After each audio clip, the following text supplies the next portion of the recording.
President of PBA. We are here tonight to honor an exemplary human being and a great athlete who ever played the game of love. We are here tonight no other than Mr. Gabriel.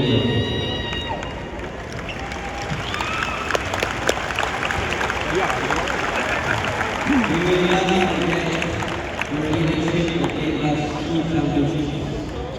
We will not forget you wearing the Pilipinas jersey and you broke the Korean curse right here in this venue.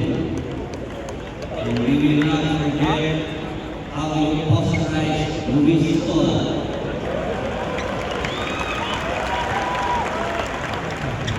So on behalf of the entire Riverside organization, headed by our team owners, was Raymond Liu and was Terry Kay, and our esteemed governor, Attorney Guillermo Mondragon, our head coach, Coach Jenny Gao, we would like to thank you and honor you for your unending loyalty and for all accomplishments.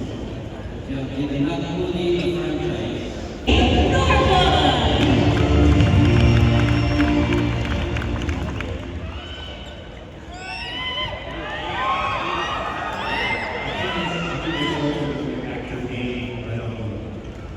I just want to thank everyone who thank everyone that made this event possible. My friend, my Carrie, attorney, Edson, the entire Miami Girls. Thank you so much for the years for supporting me, supporting the team, supporting the PBA. I hope I brought joy and excitement to your lives as you tune in to watch. I pray that I carry myself in the way that was honorable to represent the country.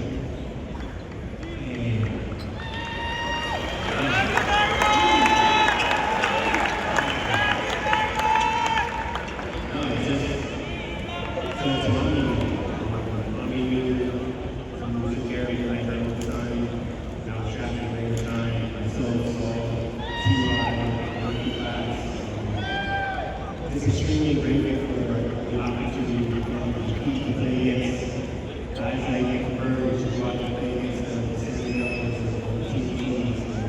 And just come out and put on the show for the fans and the crowd. And I give a special shout out to Coach Colette Garcia, Coach Colette, my first coach, who gave me the opportunity to be with the team and go out and play. Also special thanks to Coach A.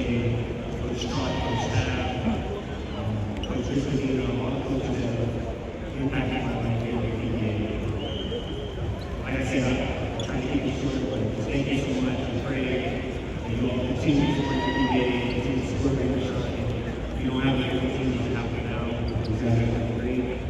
And I'm proud of you, this team.